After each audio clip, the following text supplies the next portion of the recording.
Hello, good evening, and a very warm welcome to Rangers Radio.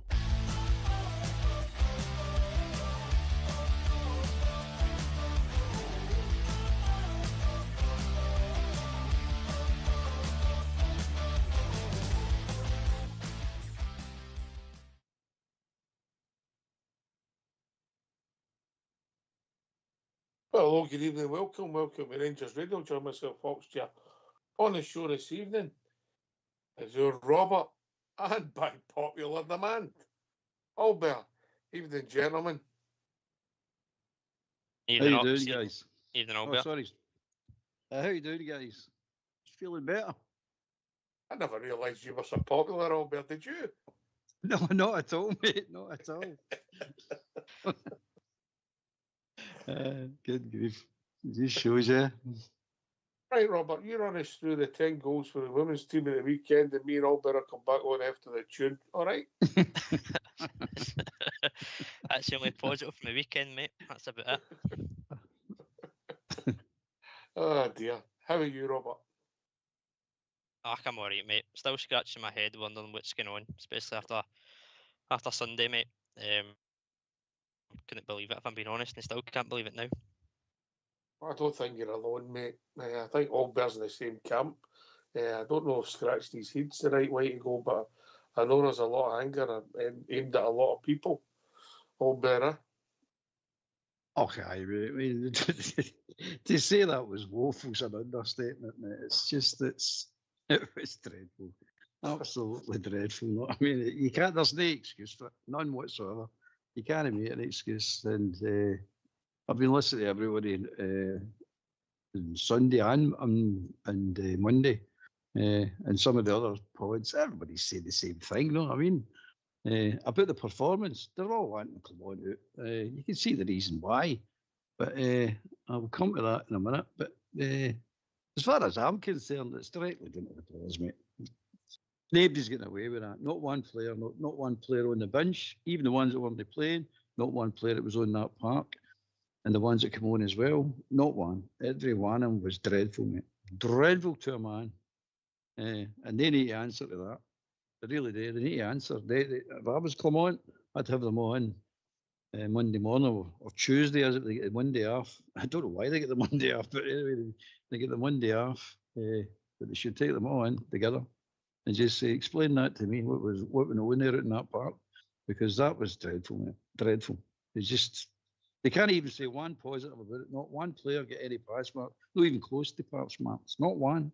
And you can't say that's unusual. It happens.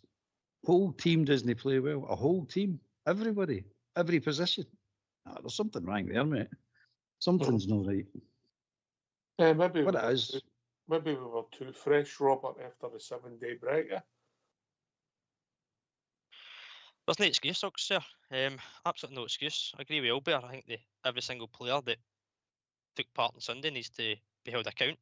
I know a lot of anger does come at Clement because he's a manager, but I think you touched on it last night. In terms of team selection, I don't think there would be many changes from what it was starting to anybody else's selection. So he's picked a team strong enough, and it's down to the players ultimately. In hindsight, you said you maybe started Raskin, but Raskin was appalling in the second half, but everybody's wanting the boys to have a shot. We gave him a shot. Yeah, it was nothing each when he went off. There was another 45 minutes to play. Yeah, he wasn't great. I'm not sticking up for young Bailey, but I don't think he was a catalyst for all that. He didn't have a good game. He's got a lot to learn. He's got to move, but he's hardly played a game, So nah, the team wasn't far away. In fact, thinking back, Kelly was in goal against them. The back four was it the same? No, Ridvan played, wasn't it, against them at Ibrox in New Year. So there was two at the back four were playing with Kelly, three at the back five. They Ridvan and who else played in there that day? I'm trying to remember. Balogun. Was it? Proper. Aye, Proper was playing. Who else played against them? I've not even checked out. In the midfield, it was Diamandi and Barjami. Sterling. Sterling. Sterling played in there. Diamandi and Berjami along with Raskin. So there's one change there, and the front three was the exact same against Celtic, if you like. Yeah. So the team was strong enough. The team was strong enough. There's no criticism in the team selection. Yeah, you could argue about starting Raskin or Rice, but we're no splitting hairs. The team should have been strong enough for Albert, shouldn't it? Look, let's get it right. I mean, Queen's Park, they're a poor team, mate. Deserve the win or whatever. Say what you want, they're a poor team. And any 11 we picked out our full squad that was available should have won that game, mate. Any 11, I don't care what way you pair them. Any 11 should have beat that Queen's Park team. If you ask the Queen's Park, I dare say if you ask the Queen's Park supporters, they would tell you that's not one of the best teams they ever even seen in recent times. So there's no excuse, mate. It's this formation of who we pick, selections and it's all rubbish, mate. You should be able to pair any 11 for any of that squad and win that game comfortably as well. And we didn't. But one of the things that really astonished me, mate, is the stats. Now, I'm not a big stats man, but I don't mean our stats. I mean Queen's Park's stats. They're astonishing, mate. It's absolutely astonishing, their stats. I mean, they committed in that whole game 2 fouls. Tell you that today, 2 fouls. So you sit and say to yourself, wait a minute, they committed 2 fouls, so they're not getting into tackles to win the ball. How are they getting the ball? We're getting them it. Bad passing, sloppy passing, half-hearted attempt to put through boys.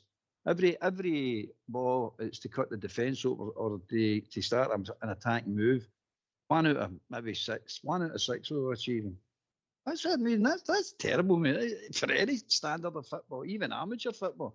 If you're putting the ball through and trying forward passes and you're getting 1 out of 6, that's dreadful, mate. Absolutely dreadful. But the Queen's Park team didn't have to do much to get the ball. We just kept getting them the ball.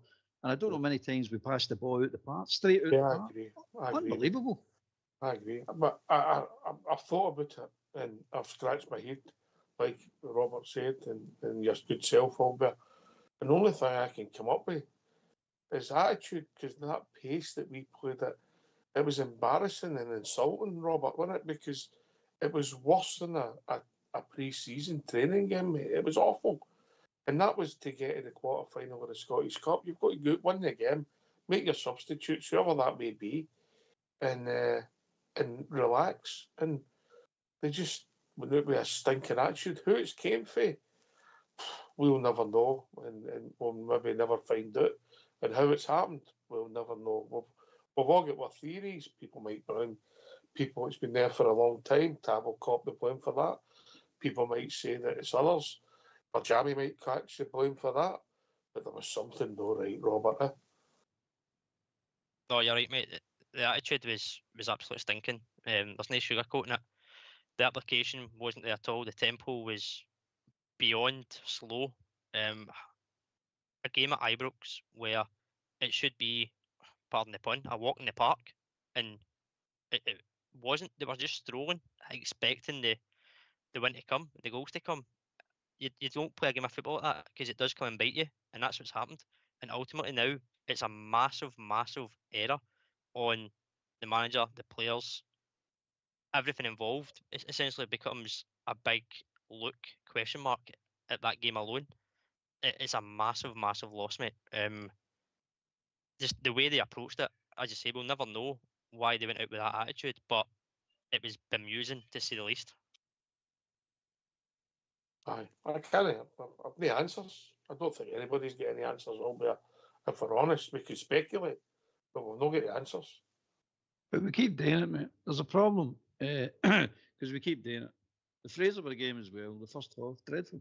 We've done it that many times. Anyway, Ross County wasn't much better, was it, if we're honest? No, it was just professional. Ross County game was professional. Played wee patches of good football. No likes a few good moves, that sort of thing. But it was a professional. Performance, and we carried a wee bit of luck as well. Let's not kid ourselves on. But we've got a history of starting slow and find it difficult to get a rhythm in some of these games. A lot of these games, actually, not some of them, a lot of these games. You tell me. I don't understand it, mate. I just do not understand it. Oh. What's going on here? No, I don't. Right, I'll put the twos on the spot, and I don't want your reasons. I just want your sticker twist, and I think I know all bears, but Robert, do you sticker twist?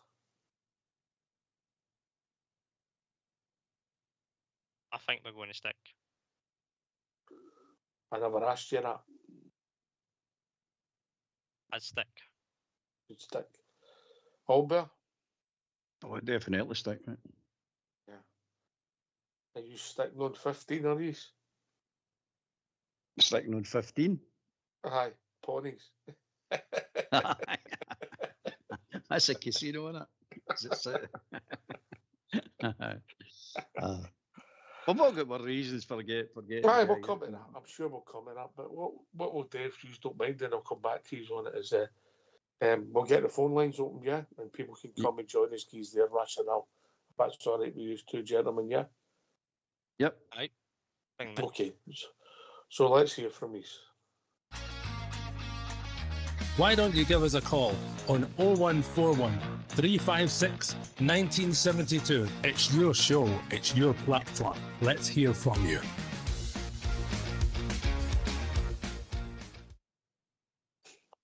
And just for the record, all the people who keep trying to phone up after 10 o'clock when they're listening back to the show, we only take phone calls between 8 and 10. Schoolboys getting battered. Aye, well, keep it up to 12. Aye. Another thing, just for the record, we have a rota on here when people are available. They don't cop in and out depending on the subject, just so all the people know on Aye. We're getting accused of no turning up, mate. Oh, they don't know us, They just don't know us. Anyway, No. Carry on. Not at all, but I did laugh when somebody sent me that, yeah. I did laugh. Oh dear. The conspiracy theories, the things, the power you've got in the influence, Albert. I tell you. I don't get any influence in the house, I tell you. I don't see why I'm going anywhere else. Yes. Right, Robert. Give your rationale then. What's your thoughts? And give your take on the whole thing. Yeah. Don't spare the horses. We stuck to this the other night, Ox, myself, GB and Albert. For me, there's been progression. There's been progression with certain individuals. I know it's a massive loss, and as I said, it's a massive error on the management and the players that played on Sunday. But I think the European form is probably going to be a massive factor that you look at and you consider his regime and his future and his tenure.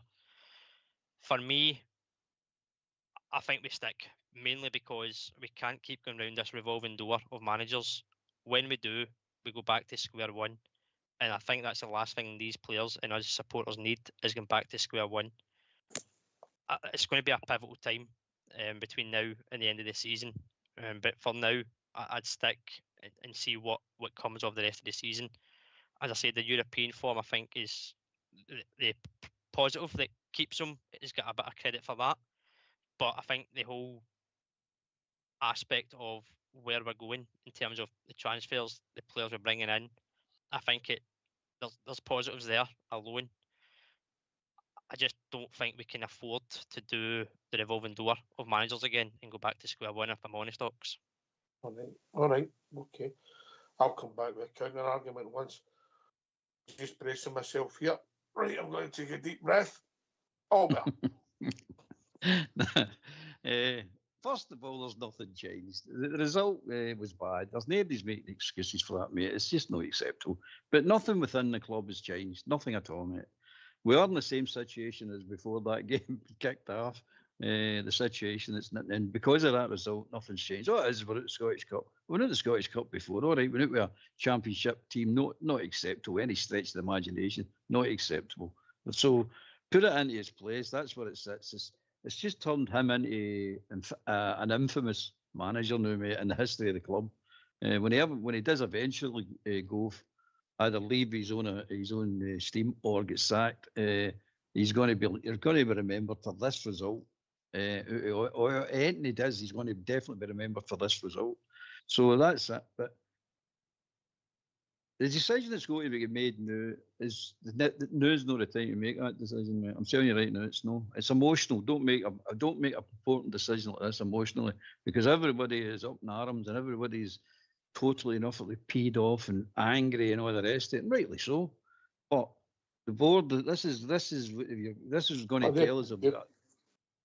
They've got to look at things differently for us. The emotions, of course. It's got to come out so they've got to make a rational decision. You've got to think your way through this, mate. It's one of these situations. They have got a plan in place. They're sticking to their plan. It's going to take time. We all knew that it was going to take time. Clermont told you at the beginning of the season, because of this rebuild, it's going to be an up and down season. Well, it's turned out that way. We didn't exactly expect to get beat with Queen's Park in this scenario. Don't get me wrong. That's just not acceptable. Rebuild or no rebuild, that's just not acceptable. Any other season, with a settled team, with settled background, everything, and this happened in a season like that, well, he's definitely probably getting his jotters for that. He's definitely getting his jotters for that, mate. No doubt about that. I'll take Robert first, but I think we've been joined by Nunca. Yeah? Evening. No, not yet. The boys are still working on it.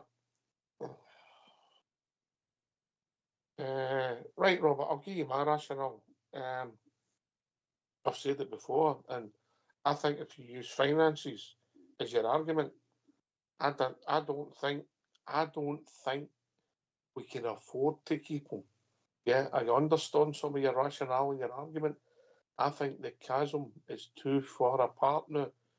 I think that was the plate changed dramatically. And Sunday about 7 o'clock, it was 7 o'clock, whatever it was, 6 o'clock at night, yeah, 5 o'clock. Dramatically, and I think the revenue loss might be too great because the manager, rightly or wrongly, and everything's not his fault, but unfortunately in the football industry, the manager carries the can. And I don't understand the economics advert because I don't think it's going to add up. I can understand your point there, Rox. As I say, if you're talking finances, can we afford to lose them? Can we afford to keep them? That'll be a debate, but there'll be a split opinion.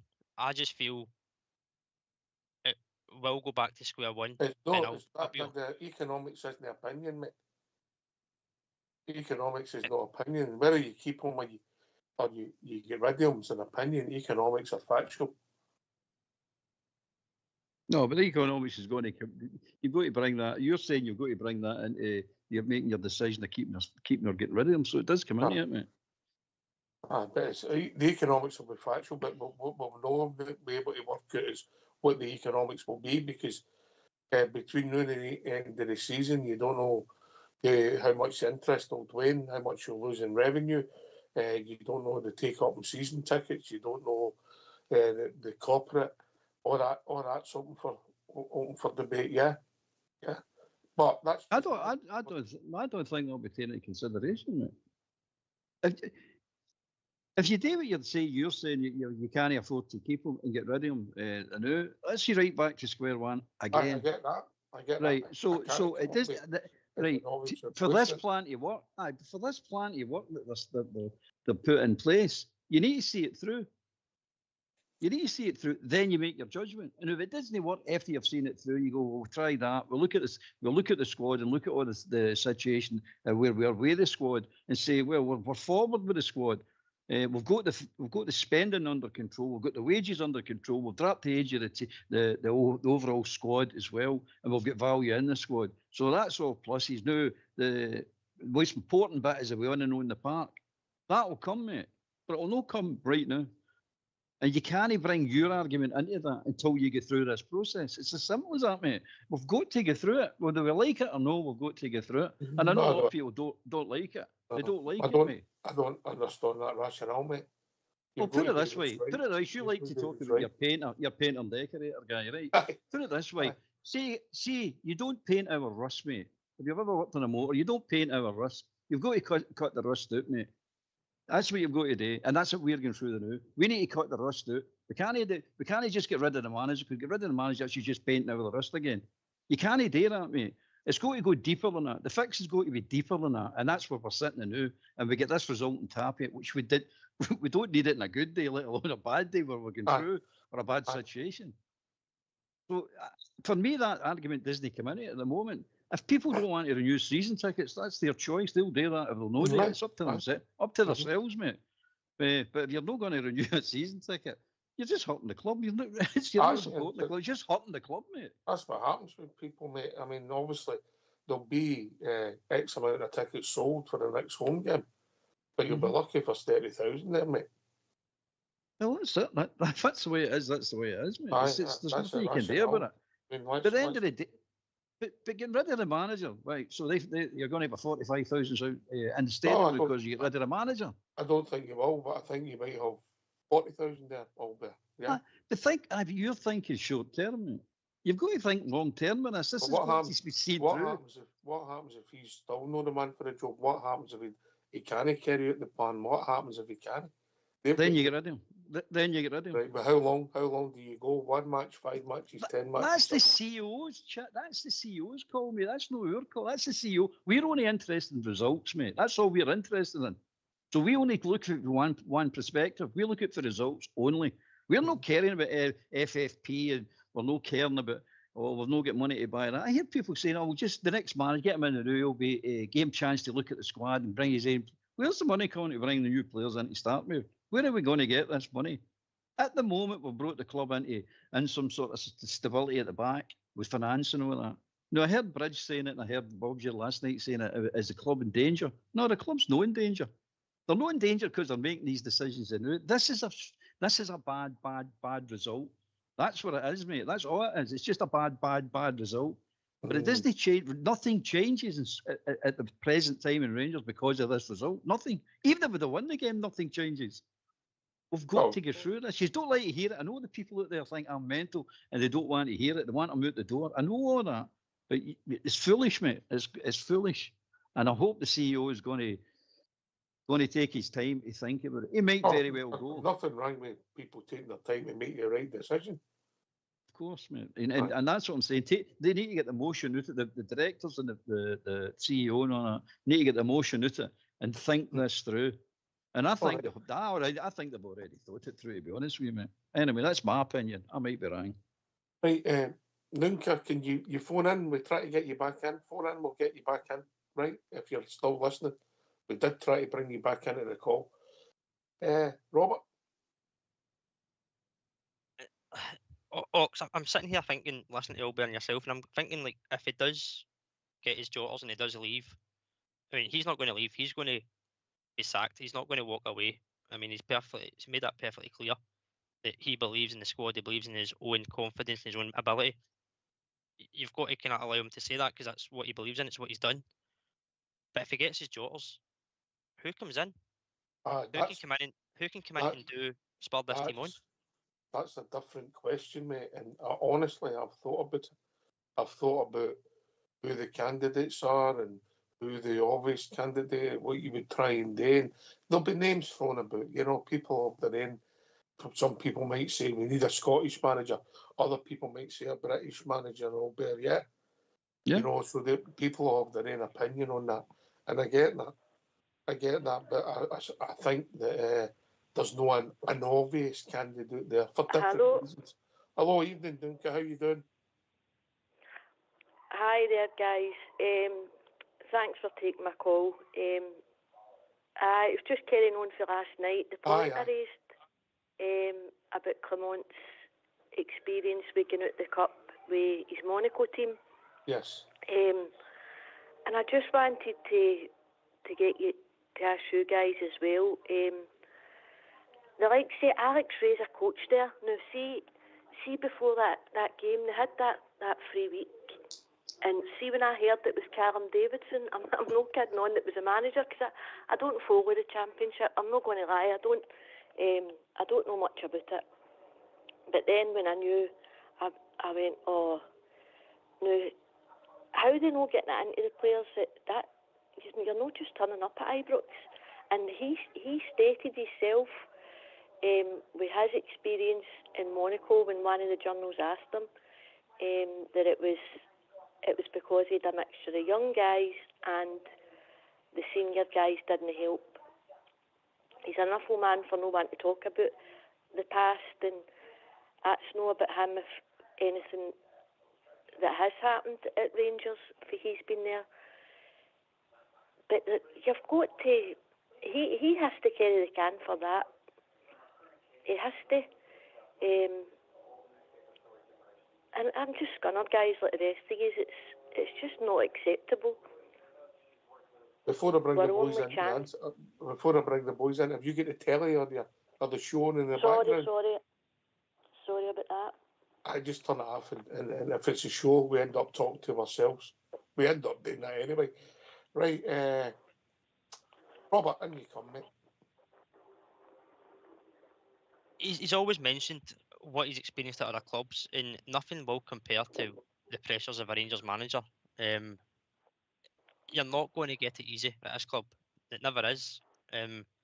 Even previous managers have struggled. They've had to adapt. He's always going to make reference to times where he's had his managerial positions and he's found problems and he's managed to find a way around it. It's not the first time that he's been under pressure at our club in his tenure.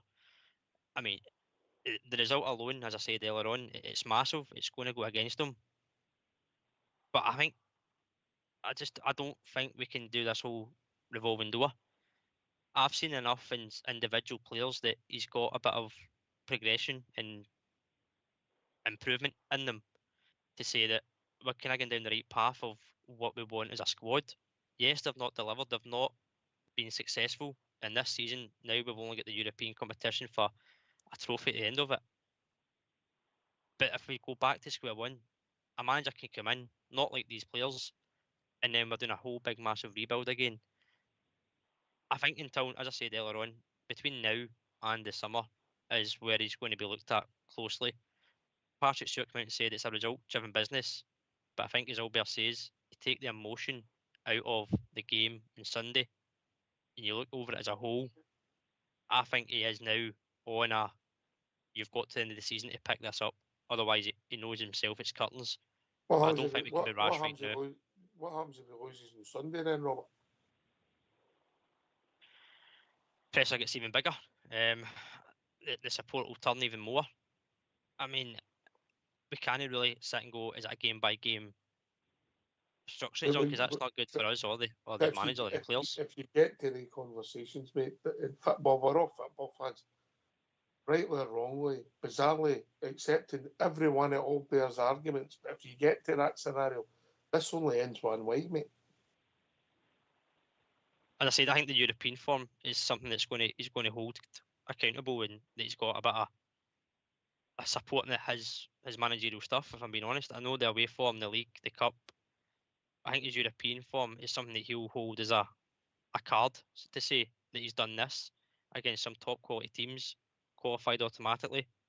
The European run might come down to how successful we are there to see what happens next, but I know you can't take one competition alone. The league is bread and butter. But I think also the board has kind of lost focus of that.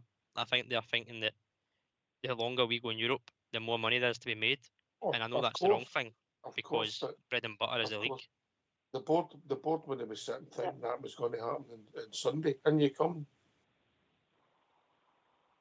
Nunca, and you come. Myself, Fox, thanks. Just to add on it, I was really in support of him because he has got a bit closer to Celtic, and we can even say we were cheated. I don't like using that word, or to play a victim card, but we've been very unlucky. Going back again, listening to him last year about the injuries, obviously that isn't his doing with injuries, but he peed and moaned about the medical staff behind the scenes and we were going to, he shouldn't have put cards on himself to, it's going to be different next season with the injuries, the medical staff, blah, blah, blah, blah, blah. That is all we got at the tail end of last season, and even really for the Dundee and the Ross County results at the tail end of last season, and nothing was verified. He's not really come out and said anything's really changed in the medical staff scene. It seemed to be that he used that as a wee bit of an excuse as well, in my view. And then further on, he said, you'll see the real Rangers in September, October or November, whatever he said, words to that effect. I think he's been in this game long enough. He should know, in my opinion anyway, he should know not to say things like that. And I just don't know if he really gets what Rangers are, who we are as a club that's second, and I know the financial constraints, and he's possibly been promised a whole lot more than he's been given, and our club's been out of sorts with posts not being filled and things like that. A shambles, really. However, I just don't know if that's it. I don't know. Listen, boys. Listen, used to using out your depth here. This lady is far too intelligent for used to. Albert. It's one of the things that you could pull up his quotes all day long. You can pull up any manager's quotes really, but he just gets held to anything he says. He just gets held to transmit, and it usually doesn't work anyway. He says it. He shouldn't be doing it. She's right. He shouldn't be putting the target on his back like that, because they all come in and they all just fire it back to him all the time. It's got to the stage he should just sit at these press conferences, just no comment. So no matter what he says, some people somewhere are all calling it excuses. This is an excuse, that's an excuse. And he's just trying to be honest with him, and he just gets shot down all the time. And then he goes out and gets a performance like that for a team that he was confident would win that game. He gets that to add to it. So you sit and say, oh, is it his fault? Oh, it's all his fault. It's not his fault at all. It's the injuries. Wanted to talk to you, the caller, about the injuries. The injuries are fact. You can't deny it. They're there. They're there. It's not he's making this up. It's not his fault. The injuries are there. As the players swinging a lead, I don't know if the players are swinging a lead, or his medical staff are not doing their job, or the fitness team are not doing their job. I don't know. But at the end of the day, the players are not fit enough to go in the park. That's what we're getting told. That's what he's getting told. They're not fit enough to go in the park. So there's nothing he can do about that. All he's saying is it wasn't acceptable last year, and he hopes it was going to get better this year, and it hasn't. It simply hasn't get better this year. But again, it's results. It's all results. It's if he wins on Saturday and Sunday, there you're not having. Well, Nainies are having this type of conversation, but we didn't. So you're having this conversation. It's just part and parcel of it. Me personally, I didn't like it. I mean, if any other circumstances, be out the door, long out the door, we knew. But we can't, as Robert's saying, we can't rinse and repeat anymore. We've got to stop this. We've got to bite the bullet somewhere and let this mature into something, and hope it matures into the way they want it to come to fruition. But you're never going to do it, but just keep sacking managers. That's a fact. We've proved that ourselves. We don't need any more proof on that. You've had Giovanni, you've had Beale, now you've had Clement. They're all talking the same way about Clement. So that's the last three managers we've spoke about this exact same way. So it's you can't keep doing it, mate, no matter what we're talking about. Yeah, be interesting. It's still emotional. Sorry for nipping in there. It's still trying to take the emotion out it can be difficult when you're getting your face rubbed in it a wee bit and stuff, and then you've got people like Keevans, bad word that actually. You know the best thing. Don't listen to him. Don't listen to him. Oh, I know it's lies, but this is what they do. They get their spoons out, they get their tar, as Albert said there, the target in the back, and you know, they just kick a dog when it's done. But I'm not sure. You know, that's how I like listening to the show. I like all the different viewpoints, and we just hope to get through this episode. What would you do? I would just like to see Rangers people in the building. So you're saying you would want somebody Scottish to be the manager? Is that the point you make? 100%. Have you got an obvious candidate? Because I'm scratching my head with that one. Unless they came and asked me and Albert to do it. Well, not so much just one man, a team. And it's like a box of Quality Street. You can't just say, oh, you want this and you want that. You want everything as a Rangers fan, but we don't want a big green one, but do we? Oh, no, you're definitely not. Did you know? But I was thinking along the lines maybe Ferguson and Barry, McInnes, Kevin Thompson. But that's something that probably wouldn't work as a collective. Apart from McInnes, let's be honest, Barry and Kevin have absolutely zero, very little, no zero. Very little managerial experience, and none dealing with players at the top level, because none of the two of them are managed top players now. Don't get me wrong, I like the two of them as players. They're both at different levels, but McInnes is what's the pinnacle of his career so far, Aberdeen. You know, maybe the answer's in the building. Maybe the answer's already in the building. Joe Potter. Oh, I needed that, Albert. At the moment. Oh, God. I know the women's team would probably give him a run for their money. And the women's team, and listen, we don't need Joe Potter at the moment. We need Harry Potter. Oh, God. You're a comedian, so yeah. Listen, you'll not be alone in thinking we have to be Scottish or British, because even by history, apart from advocate for the couple of seasons when there was outstanding football, the majority of the time it's been British managers that Scottish managers have been successful with it. I understand that, and a lot of people look to that, but I don't see an obvious candidate, if I'm being honest, and I think that's part of the problem. Albert. I don't know if a Scottish man is going to make any difference. I don't know if the foundations are not right, mate. I don't think it matters who you bring in. You're going to get the foundations right. And I think we're miles away from getting the foundations right. We've got to sort that out first, mate. Then you might have a chance to go and, well, bring a Scottish manager, bring a British manager, or whatever. But we need to get there first, mate. And this is the pain we're going through at the moment. And it's painful. I know it's painful, but it's no nice. But keep going back to it. You're saying who we bring in. I don't see us going anywhere until we get this right. Anyway, we've also been joined by James from Tennessee. Evening, James. Good evening.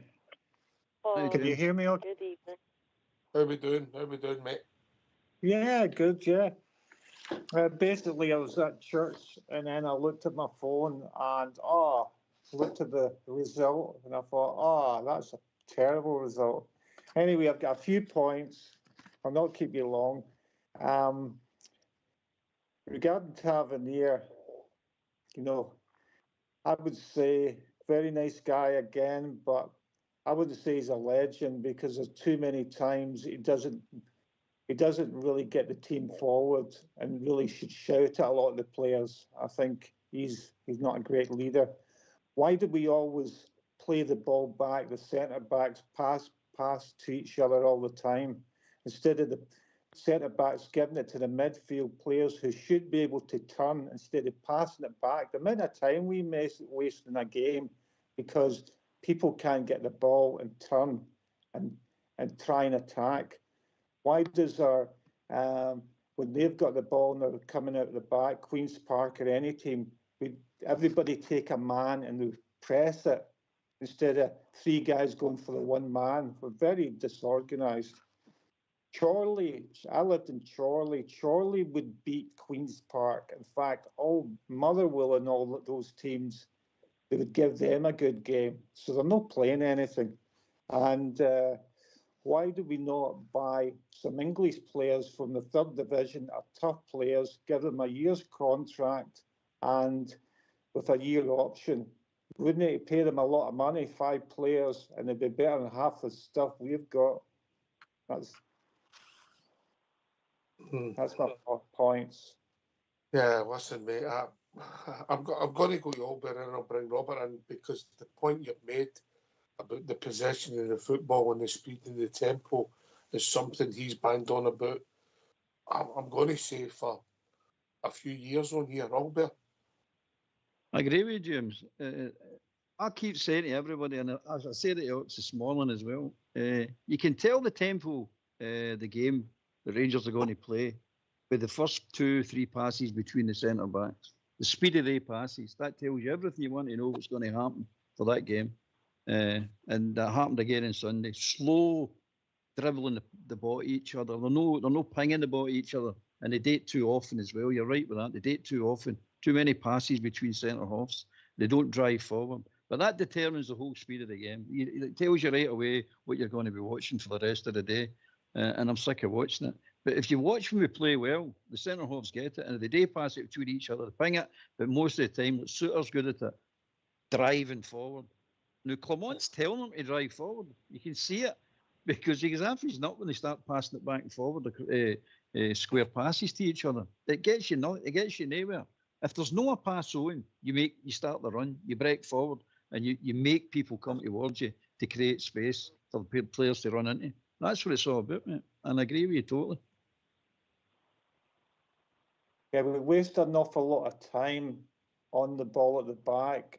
See, even Tavernier gets the ball, he passes it back to a defender. Why do we not say, take these people on, if you lose it, come back and win it again? At least you're attacking them. We play the safe ball all the time against rubbish teams and so forth. And why do we not get 2 or 3 people on the goalkeeper? Play the way they play. I mean, we're too nice a team. We've been that for years. That's why we're not winning anything. We need players that are going to stand up and be counted, like some English centre-backs and some of the foreigners, like Czerny. I wouldn't pay 4 or 5 million for him, to be honest, after that performance. You mean an English centre-back like Ben Davis? No, not him. Not an English centre-back who is a tough player, who comes, and we know that he's a good player, and we know that we interview him. I've always said interview him. And we're on a year's contract with a year option. There's tons of players out there all over the world who would play for Rangers. It'd be a lot better than the stuff we've got. And if they don't, we're not spending a lot. We're not only giving them $5,000 a week. We're not giving them 15 and all that. Where Rangers couldn't run, the people at the top can't run the game. Why do they give some of these guys $25,000? I'll never know. Well, that's up for debate, mate. Some of the contracts have been wrong. Yeah. You know? Some of them have been wrong. And you come, Robert.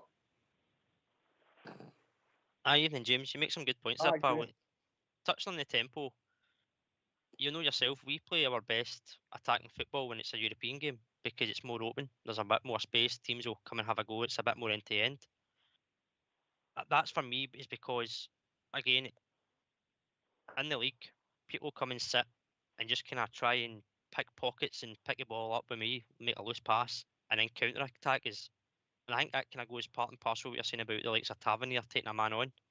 It's confidence in their ability. Tavernier doesn't want to try and take a man on, lose the ball, and then be the one chasing back. It leads to a goal, and the finger's pointed at him. It's a confidence thing. You can, as Albert says, you see the manager telling him to push forward and get forward, but the tempo, particularly on Sunday, was dreadful. The league form, the tempo, sometimes it's been fast, and we get a couple of quick early goals, but then we sit right off it second half when we could be going and getting a few more goals. St Johnstone game, Ross County game, for example. But in Europe, the tempo is there. The players can do it. But for me, it comes down to a mentality and a confidence in the league. They don't want to make mistakes.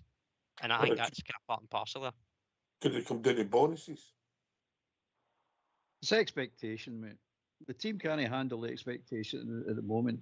When there's the expectations on them to win games, they fall flat. In Europe, there's no expectation on them because you're the underdogs. They're not expecting to win these games, so they go out and they're free. They can play. That's what I think it is.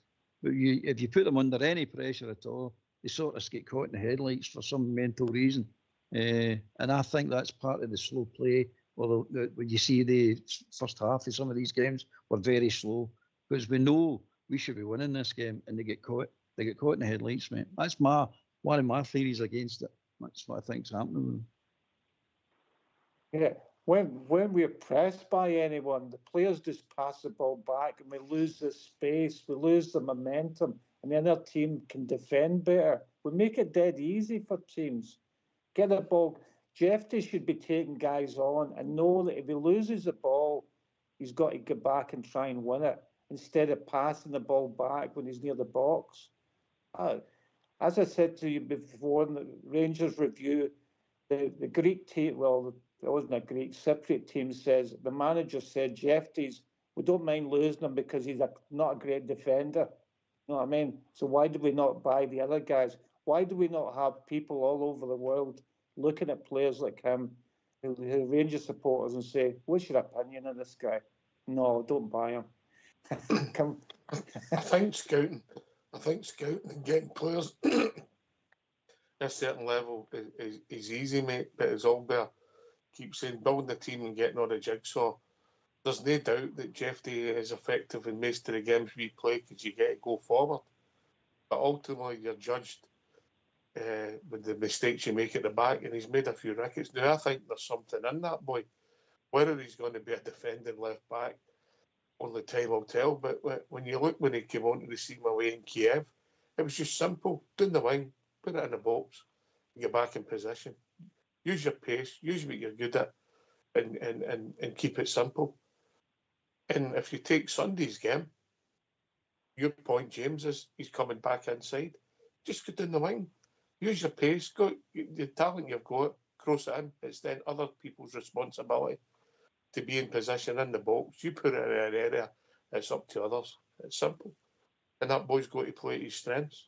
And I don't think he's done it for a few weeks now. Now he's had some decent games defending. You know, if you think back up to the last minute at Old Trafford, he done what was asked him.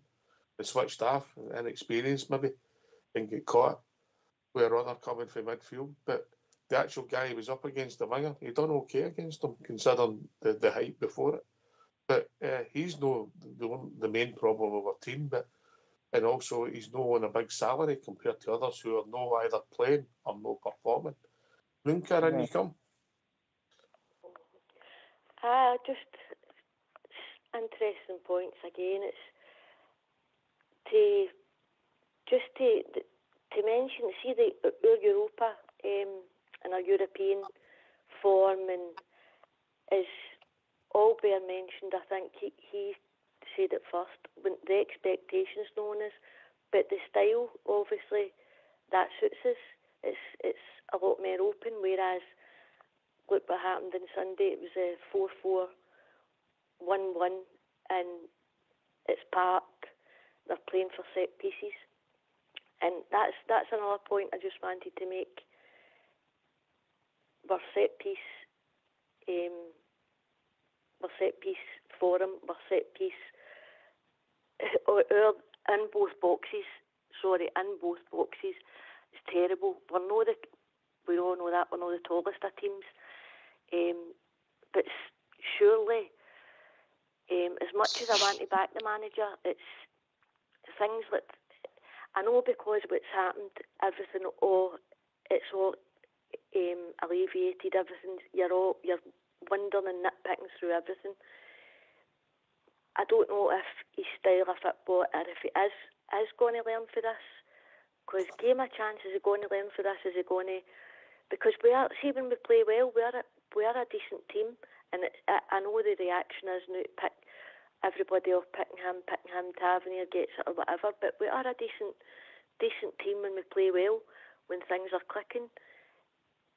That and Sunday was just, I think it just spread through the attitude, maybe spread through the team, that they just had to turn up, and it was a given. Our home record's fine, and we all know that nobody's got a divine right to win, so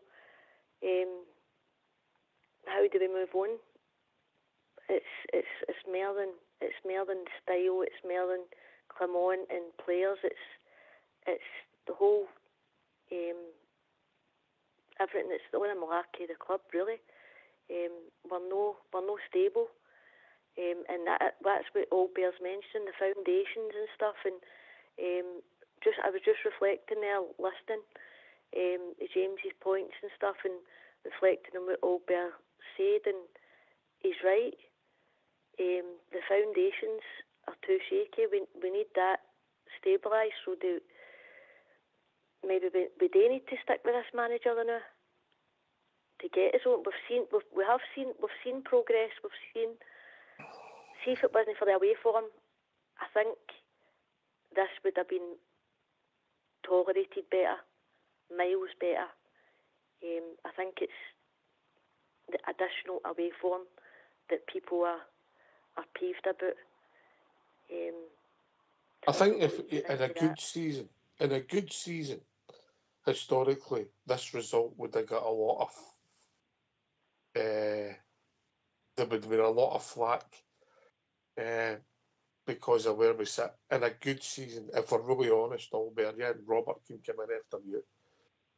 In a difficult season where a lot of things going on, it magnifies things. I just don't think in these 2 years he's put up a great argument, but he's haven't convinced me, mate. I just think the chasm's too deep, and I think this is only going to end up one way, and I think it's going to end up sooner rather than later, because unfortunately, directors and CEOs of football clubs, they replace managers, rightly or wrongly. And I accept some of your points, Albert, but I don't accept them all. I think the chasm's too wide. I'll give you another reason why I don't think they'll sack him. When he signed that year, the extension, by the way, I bet you he got an agreement with him. I bet you any money he get an agreement put into that he'll stay and do the rebuild, but he'll need 46 windies to do it. And I bet you that's in his agreement. And the directors will not go back on that. If that is in his contract, mate, or that's what they've agreed at the contract talks. Because he's looked at that and he says to them, look, you're not going to do this overnight. This is going to be 2 years before you get this sorted out. And you're going to have to do staged events over the 2 year period, over the 46 windies. And I was glad that last Monday he's turned around and says, we identified players we wanted them in, but the other clubs weren't willing to negotiate or to give us on the price we wanted them at or the way we wanted them. I'm glad he said it, because it shows you that they're trying again, but they're not going to get held to ransom anymore. We're not just going to go out and willy-nilly buy a Tom Lawrence and whack 30 grand in his bank account every week and say, he's great, we'll want him, he's great, and then sit there for 5 years, 4 years, whatever it was, look, roofing on it. These days are done with this CEO and this board now. The board have learnt their lessons. They've made a lot of mistakes and they've learnt their lessons. Going, we're not going down this road anymore. We're done with this. It has to stabilise, mate. So you're saying Nemir Cortez is in? Cortez is Cortez. You can't write him off yet, but he's coming into the crosshairs, mate. And my mate who I like, Sterling, he's getting into that, isn't he? There's three of them getting into it. There's three of them, Danilo, Sterling and Cortez. They're starting to, we've got rid of Roof, we've got rid of Jack, we're rid of all the injured players. Now we're starting to say, right, well, who's in the treatment room all the time? And they three are definitely in the treatment room all the time. Along with Ridvan and Tom Lawrence. Robert, in you come. You maybe think they've got a better canteen in the medical centre. There's something there, mate. I'm just thinking about that. In you come, Robert. If there is, I hope we get a day out there and get some taster sessions, mate, if I'm being honest. No, listen, this show's always about opinions, and that's a great thing. But we're hearing from James and Nunca there that they're still unsure. Yourself, folks, we've not convinced you, but I'm still thinking we will be. The foundations are shaky, but if we take away the manager, it just, for me, creates it even more shakier. And my question is, like, who would come in? There's no obvious candidate. I know people look back and say Stevie G's there, he's unemployed. I think that ship has sailed. You go down the Scottish manager route, the obvious one would be McInnes. Again, you've said it yourself. What's his highest point? Aberdeen. I believe he turned us down before. I don't think he would come in the situation it is just now. I think we've just got to stick and see it out to the end of the season, and then that's probably when a decision will be made or have to be made of if he sticks another window or a season. One thing I don't think is that he's got some agreement with the board about how many windows he'll get. I think it will be now that this result will be massively held against him. But as I said, the European games are still there. The potential ties we've got may look favourable, and I know on paper you can't take a favourable game anymore. But I just think still, Ox, that there's still room for improvement in this squad. There's been individual players that have improved over the recent weeks. That squad, because it was my first team squad. That squad that can't beat Queen's Park, mate. But they could qualify for the last 16 of the Europa League. Aye. They can do it. That saying they can do it. Aye, but they can't beat Queen's Park, mate. And that's never going to go away. Because some of these guys, they'll no recover for that neither. The support will no forgive them. You know, anything that's going to be exasperated. I don't know how you go at it. You know. But listen, we'll see where it goes, and it'll be interesting. It's going to be interesting to cause a lot of debate, and people are entitled to their opinions. James, in you come. I was going to say, if I was the manager, I would say to them, look, you don't perform, I'm taking you off after 15, 20 minutes, and don't go in the half, because you're just not trying. How's Barjami? He's absolutely terrible for a guy who's... James, you'd have been playing with 3 players on Sunday if you'd have done that. Well, I'll put it this way. I'd have brought on another 5 and give them a chance, because I wouldn't suffer. I wouldn't.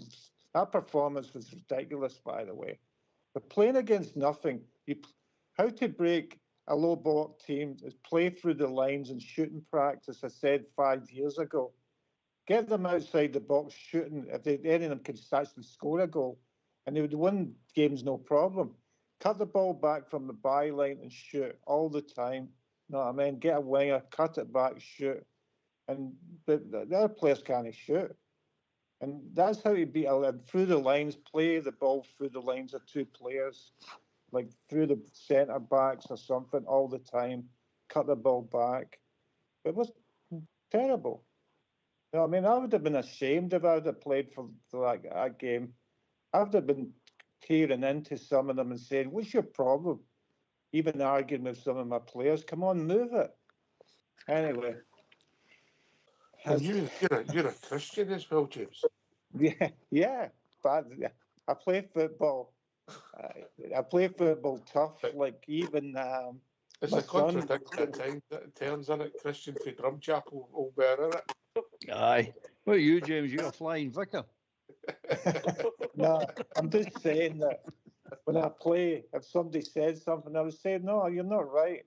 And I stood up for my son in a game. A guy was giving a hard time. I told him to be quiet.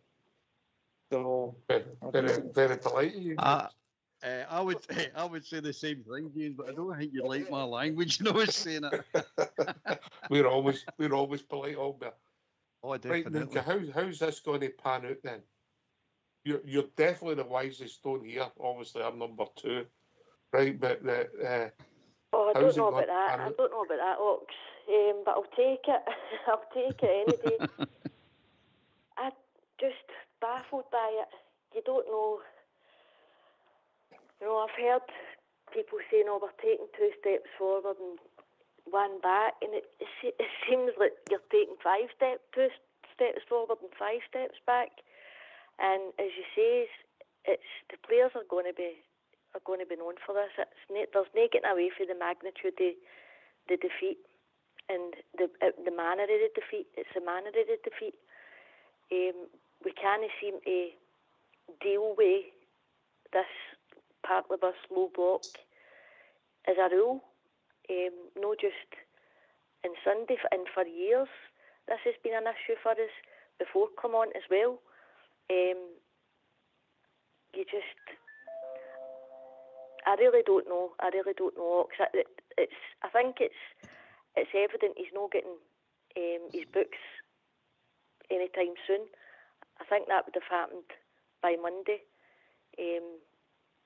24 hours. I was expecting it to come up in Sky News the following morning, but it seems to be the board standing by him. So the worst thing I'm dreading is the fractured support in Ibrox.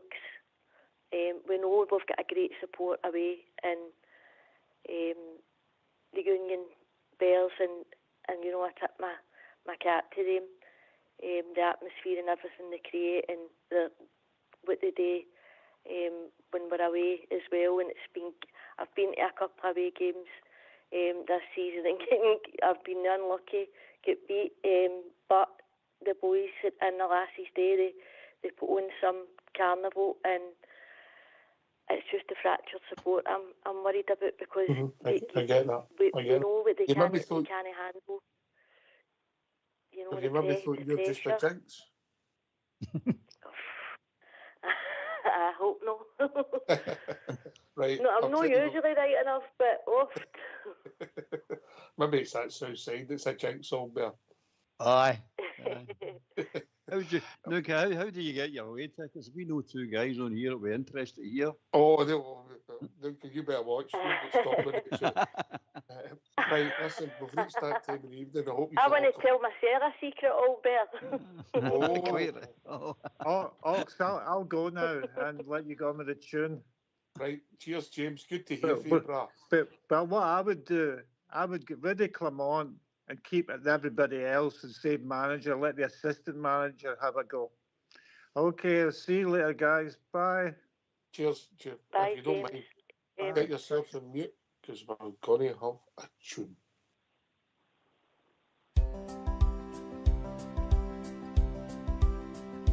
Ever since I recall, I have followed football, and ingrained in my heart are the Rangers FC. Through good and the bad, times of happy or sad, it will always be Rangers for me. For when I was a lad, I was led by the hand down the Paisley Road West. I will never forget that beautiful sight of the red, blue and white. From that day I'd be Rangers for life.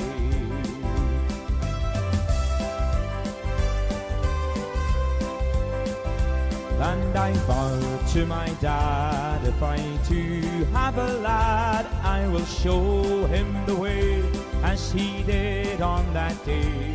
So now here I stand with young Lyle by the hand, after walking down Paisley Road West. For when I was a lad, I was led by the hand down the Paisley Road West. I will never forget that beautiful sight of the red, blue and white. From that day I'd be Rangers for life.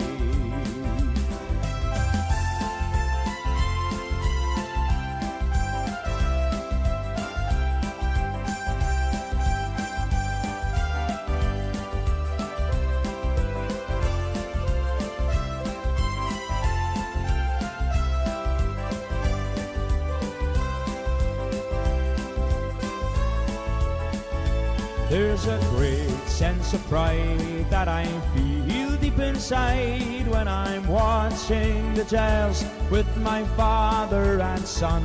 And it's sure safe to say, at the end of the game, win or lose, we will all follow on. For when I was a lad, I was led by the hand down the Paisley Road West. I will never forget that beautiful sight of the red, blue and white. From that day I'd be Rangers for life. For when I was a lad, I was led by the hand down the Paisley Road West. I will never forget that beautiful sight of the red, blue and white. From that day I'd be Rangers for life. That beautiful sight of the red, blue and white. From that day I'd be Rangers for life.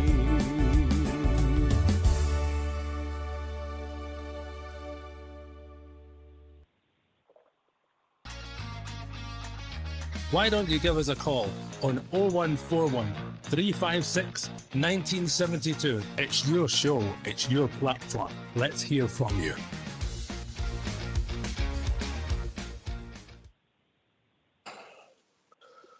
Right, thanks for that, Fox. Enjoyed that one. Right, okay. Listen, I think this subject, this conversation, it's going to drag on to the next game of football, isn't it? If we're honest, all bear in it. It's going to drag on all season now, mate. There's nothing else to talk about but this subject, because that's what a lot of people are thinking. Europe, maybe. But they're basically looking at 15 games and 13 league games too in Europe. And we might get another couple of games out of Europe. Depends. You never know. You never know your luck, mate. But at the moment, it's looking like a 15-game season. Mm-hmm. Aye, I get it, mate. I get it, and I think that's the frustration. I mean, obviously, I've not even looked at the cup draw to see who get who. But hopefully, if we would have been still in it, we'd have done our home tie, and more revenue, more interest for the support. I get all that, and that's maybe the sad thing, because I don't think the support deserved that, Robert. No, we didn't, Ox. Again, we got what we deserved at the game. Let's be fair, as a team, the application attitude was terrible, but supporters didn't deserve that at all. Not one bit. And it certainly won't do anybody any favours, let's be honest. The support will voice their opinions at the next game, or they'll stay away. That's how they'll voice it. And you maybe then see how much of a backing or reaction that the fan influence can have, because we've been here before. It happened with Gio. The fan influence got involved, and that's something the board will probably look at as well. So there is going to be an interesting few weeks ahead, mate. But as you say, it's going to be the next game. All eyes are on it, starting the weekend. Yeah, whatever. I'm going to say this, and I'll go to Moonker with us. Whatever decision the board of directors make, the CEO or whoever, and they get together and make the decision, they've got to take the fans' point of view into account, but it shouldn't be the main factor in the decision. They get paid to make hard decisions, good decisions, and right decisions. Correct. A 1,000,000%, Ox. It shouldn't just be through fans. However, I think if there was more communication coming out for the club, I think that would, take the heat off somehow. I think even if he would have apologised as well in Sunday there, it's just that it was unacceptable. That's all the fans go, that it was unacceptable. But I think we're needing that conduit that can be, I know that it was four lads had a dream and then lit club 1972 and all that, but I'm talking, it needs I think a proper and proper interviews, proper fan led, no so much fan led. I don't know where I'm going with this, but I just think, looking at the bigger picture, if empathy was shown towards the fans, in a sense, for the suits and that kind of, you get what I'm trying to say? Yeah, I do. Listen, the CEO in real terms has hardly been in situation 5 minutes. He's now walked into something that he didn't see coming. Albert, he's no factored that in when he's sitting in January when we've maybe drew with him saying, right, okay, this is the league's maybe gone and thinking, right, where do we go and how do we go? He's no factored in that we've got Fraser in the cup, then we draw Queen's Park. He's minimum thinking, right, we've got a quarter-final tie, in it. Of course, mate. Of course they would think that. But at the end of the day, people are shouting for him all week. They'll be shouting for the CEO news to come out and explain this and that. No other CEO of any other club in Scotland especially comes out and talks. I never hear any CEO talking. But our CEO is going to be held to accountable for everything. Saying, maybe he is talking. Maybe by saying nothing he is talking. He's telling you, we're not changing anything. We're staying where we are. The result speaks for itself. You can't come out and say anything to help ease the pain of that result. Nothing. Any CEO or manager or anybody or player or anybody comes out and talks. They're talking what the players should have done with their feet on the park. That's the only talk we want to hear for them. And the CEO, what's he going to say? It's going to, no matter what he says, there's going to be holes picked in it. No matter what the manager says, holes are going to give it picked in it. The result stands there. The result is the talking, mate. It stands there to be seen for the rest of the time. It's there forever now, mate. So that what's to say? There's nothing to say. But at the end of the day, they're all wanting to come out and shout and ball at them. shout and ball at the players for that disgraceful display, mate. Absolutely disgraceful display. But there you go. That's just me. But I'm known as a Clement lover. I'm not saying the guy's the best manager in the world. Far from it. But I'm just saying that we are where we are, and there's plans in place to get us into a better place. Hopefully, we've got to see it through. Simple. Can't say it any clearer than that, mate. Listen, I see it slightly different, mate. I think they've got to start making plans. Well, that's a good thing. I'll give you back what you gave me, and Robert. Spin it back to you. I've not convinced you. Not that I wanted to convince you, but I've not convinced you to keep the manager. You've not convinced me to sack him. So you give me some reasons to sack him. I think. And not the ones you've already gave me, because none of them are changing my mind. No, but I think the thing about it is when you look at it, I accept your in paper we've got more value in the squad, younger squad. I get on it. The inconsistency of the team is frightening. As soon as there's anybody with a low block, this manager hasn't got the tactical nous regular to dominate and beat it because we play so slow. Away from home, he doesn't realise that you've got to win the midfield control and win the game. It's time after time after time, mate.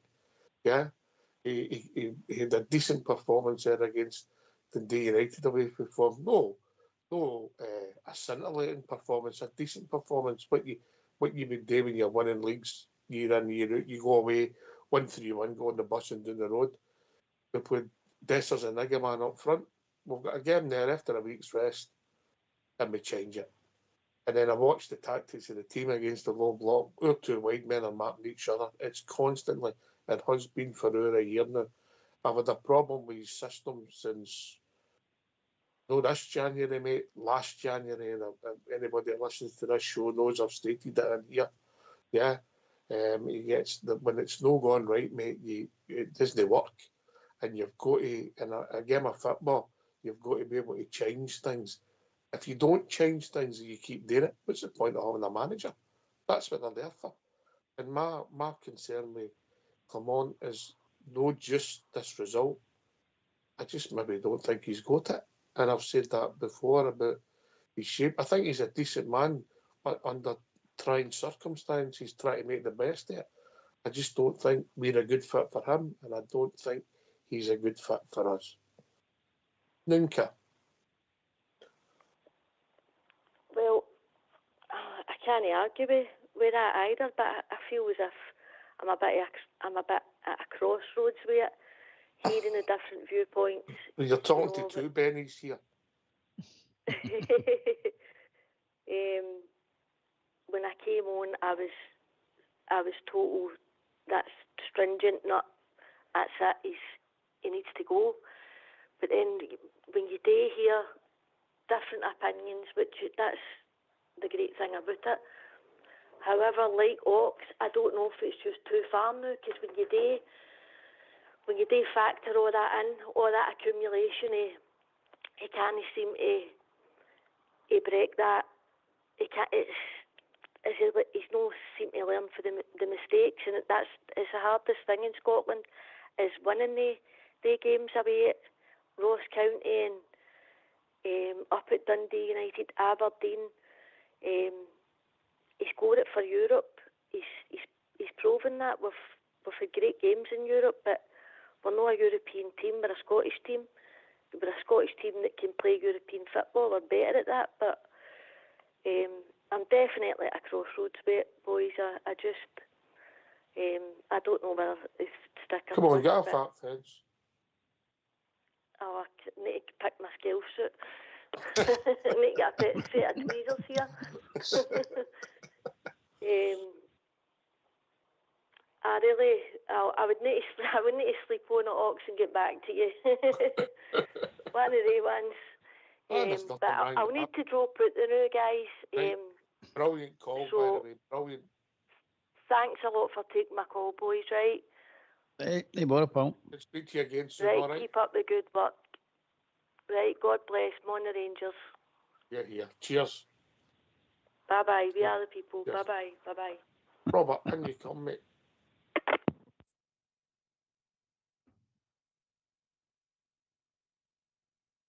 Robert? Somebody mentioned scalps and tweezers. He's fell off his seat, Albert. He's a way to put the waves back to bed there, you know, isn't he? The points you're making is the points you're making, mate, but there's I can answer a few of them, but if I do answer them, it's seen as excuses, mate, so there's no point to answer them, but I don't agree with them. I just simply don't agree with them at face value, mate, because there's more to it. There's more to it than that, than just putting it the way you put it. But as I say, you've watched us away at Hearts in the first game of the season. We were pretty close. Slow. And you've also, me and you have commented after how bad our pre-season was. Yeah, that was dreadful. And then the circumstances, you get caught a bit of slack because of the Hampden debacle. Then we get back to Ibrox and we're doing okay, and we get a couple of decent results. The Leon one, let's be honest, the Leon performance was the worst performance of the season. You know, against a team with some decent firepower up front. You know, we made a couple of individual errors, young Barron, etc. And then slowly but surely we get ourselves back in it. And then just away from him, mate. Just away from him constantly, mate. Constantly. Mistakes, mate. You got to take them into consideration. Goalkeeping errors is a big problem for us. Which brings me to Dale Davies' point he came on with last night. Says to the day, it's one if not the best point I heard all week so far, mate, when he turns around and talks about the coaching of the goalkeepers and the goalkeepers themselves. I'm going to agree with you. But the goalkeepers, I says to the day, the goalkeepers are getting held to, if you take them on the standard of the goalkeeper across the country, they're all right, they're not too bad a keeper, right? But if you take them to the standard of the Rangers keepers we've had in the past, and we can rhyme them all off, McGregor, Gorham, Foss, Woods, you can rhyme them all off. They're nowhere near this, mate. And we've got to get what... I've got a crucial bit. I think we've been joined by Barry. How you doing, guys? All right, mate. Good to hear from you, mate. What's on your mind, mate? It's been a while since I've been on. Obviously, you'll know me as William, the referee's son. I was also a referee's, but I was the best one in the house. So. I don't doubt one thing. I don't doubt that for a minute, mate. And if you want Esther Ranson's number, mate, just let me know.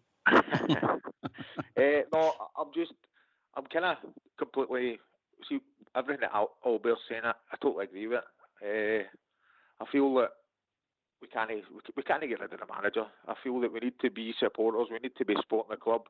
We need to realise that the players let the manager down at the weekend there. I feel that, I mean, look at the amount of shots we had. They were just, as my dad was saying, somebody was going to get killed in the stand. It was terrible. But I think a massive step back if we sack the manager. Guys who carry shoot were trying to shoot, weren't they?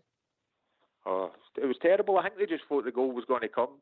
So we just, but not good enough, obviously. But I think we've got to stick by him. And I think it'll come good eventually. He's not had much to work with. He's not been given what he was promised, obviously. So, as I say, a lot of young boys, young team, no experience. Maybe the kind of games back in the day, you'd be looking for a Ryan Jack to pull you through it, or somebody that understands what it's all about. But no, keep the manager for me, because I don't see what the other answer is for it. Right, well, you go through that team and start, yeah. If you look at the team and started, Kelly was in the international squad. I don't know if he got a cap, but he was in it. He's about 28, Kelly. Tavernier, no young, in his 30s. Roppers in his 30s. Diamondi and Raskin are mid-20s, roughly, early 24, something like that. The two of them, both get experience. And you get Cherny, 28. You'll get Ingeman Raw. Hadji's an experienced pro now. And Barjami played in the European Championships. So that team, but I mean, how many of these types of games have they experienced? That's where we're struggling into it, when teams are just shutting it, parking the bus, as they say. I think they parked the bus because they were knackered and couldn't get out, mate. That's I think is even more embarrassing. They were playing to what they could do and where it took them, and it was your tempo. Barry, I don't know if you get a phone or we're getting a lot of feedback for you. I don't know if it's too close to your mouth. Sorry, I had you on loudspeaker, sorry, just so I could hear you better. But that might be better. Aye, we're not getting interference. The loudspeaker picks up every noise. Right, no problem. All right, cheers for that, mate. Listen, Sunday's gone. You can't turn back time, and it was atrocious, mate. So bad, and in any other industry, all the players would have walked into their P45, but it doesn't happen in football. I totally agree. But the only thing I would say is, what is the answer then? Sack the manager just now. What's the answer? That's a question that I was talking to you all the other day, and I don't see an obvious solution. That's part of the problem. I mentioned that earlier on the day, Albert, didn't I? You did, mate. And there isn't an obvious solution. That is it. And by the way, it's not for us to solve anyway. It's for the CEO and the background staff and the manager and all that to solve this. It's nothing to do really do with the supporters. We just want to see a winning team. That's all we want to see. But we have to go through this pain to get to that. And it's sore. It really is sore. But even going through that pain, we should have never get played or beaten Sunday. Never in a million years, mate. As I say, you could have turned any 11 out the whole squad that was fit and ready to available for selection and win that game. And that's including all the boys. That's not acceptable, mate. Just not acceptable. It was lethargic. It was contemptuous and everything. It was everything wrong in a football game that you could get wrong. We got wrong. And they players need to take 100% of the blame on that, mate. I don't care what anybody says. We're not blaming Clermont. He's taking his fair share of it. But I'm putting 100% on the players for that performance. Not acceptable, mate. Not acceptable. Yeah, it was awful, mate. There's no other way to dress it up.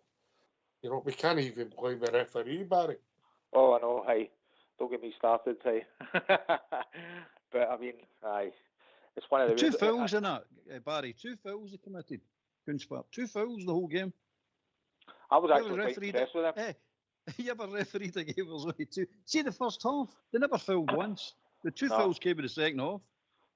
I was quite impressed with him, to be honest. For my sins, I went to watch. I stay right next to Somerset Park, so on Friday night I went to watch hopefully Ayrton over Hibs. And what I have noticed with these watching the Ayr United in the league and stuff, there's a lot of fit teams. There are a lot of runners. They done well against Hibs. They kept going right to the final minute. But I mean, we should have beaten these teams at Ibrox, especially when you're nearly turning over Spurs and what we've done in Europe with almost an identical team, to be fair. So, is it come down to attitude for you, Barry? Is that the big factor? Well, there's no. Aye, I would say so, especially on Sunday, because I mean, I think they expected to just turn up and beat that team. All right, maybe people are saying, "Oh, give the young boys a start and stuff like that," but I don't think you can blame the manager for giving people a chance, especially against a team that's below us. And at the end of the day, it was arguably the ideal game to give Bailey Rice a start. You know, it was maybe the ideal game. That's another one. I mean, Bailey Rice, I've not seen enough, but I mean, I'm no overawed. I don't really see it yet. It's good for him to get into the first team and have a shot. But and then on Saturday night, I was watching Birmingham with the Rangers rejects playing against Newcastle, and I'm thinking to myself, why they turn up there, but they didn't turn up for us. But well, I had an interesting start. I took the time to watch that. I quite enjoyed it without VAR. No, I don't think Newcastle's goal was a goal, but that's about 13 minutes before Scott Wright touched the ball.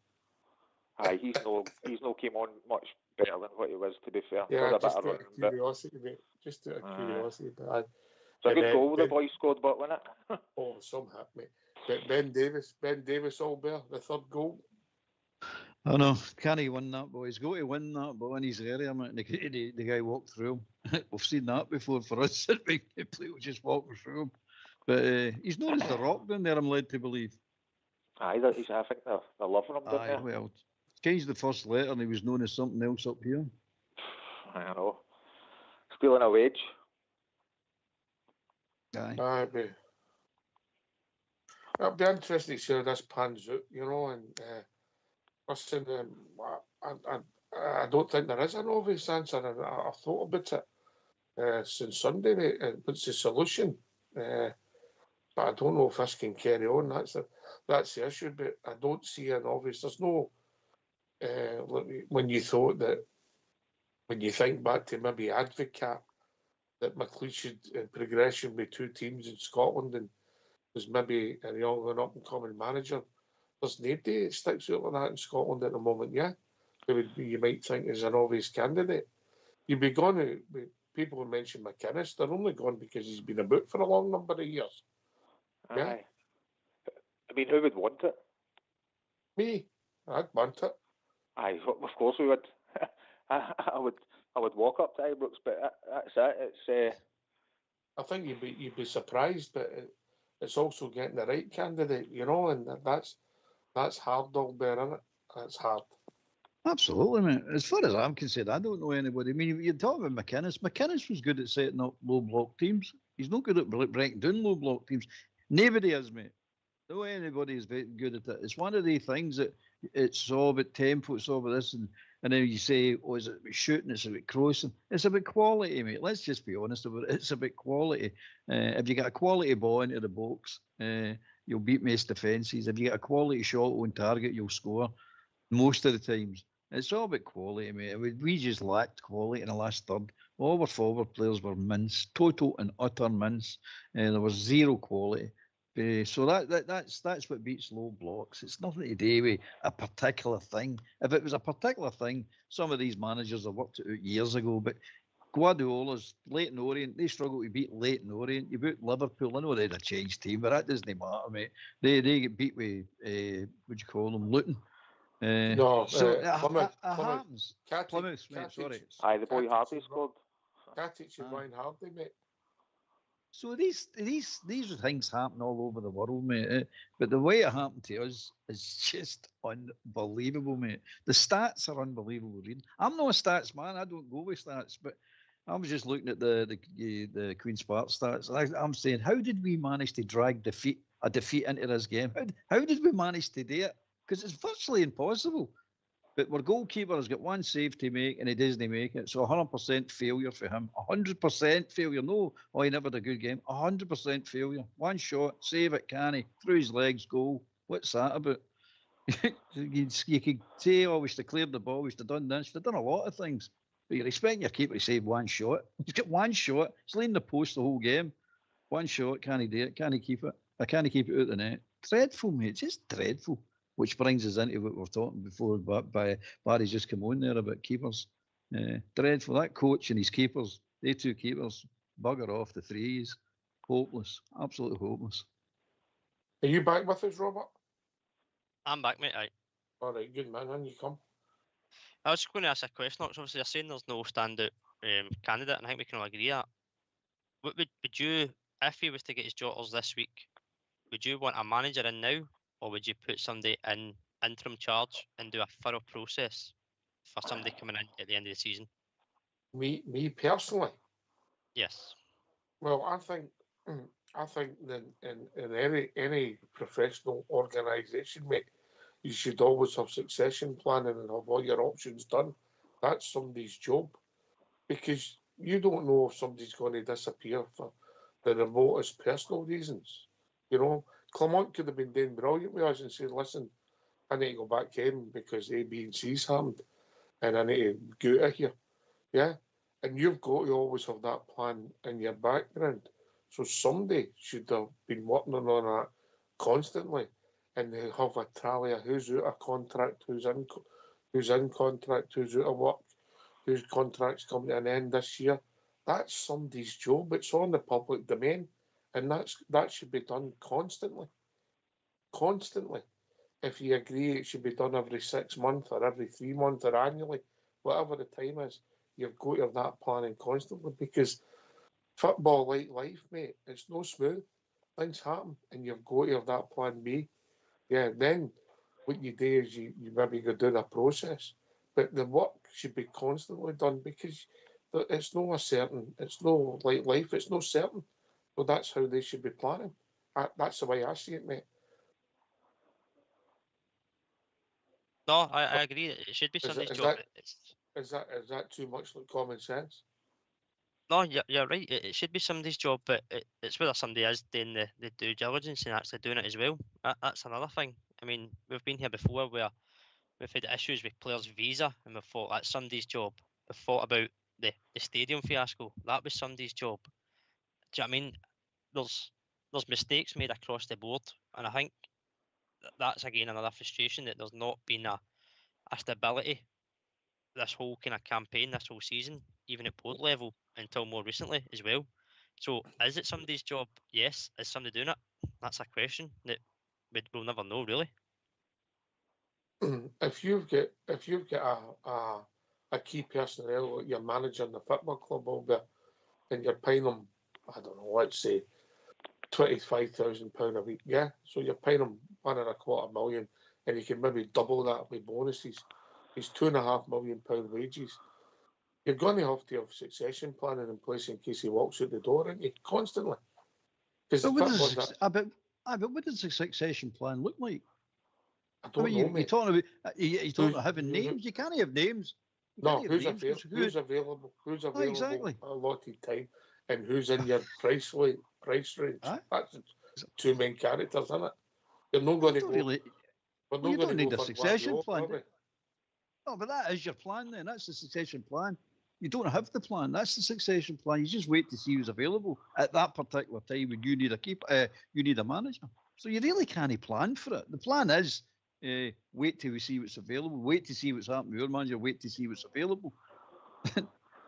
Because the Rangers' job and any job in Scotland's not the jobs that they used to be, mate. Because it used to be, but now the Premiership's just killed all that, and the Championship down south has killed all that.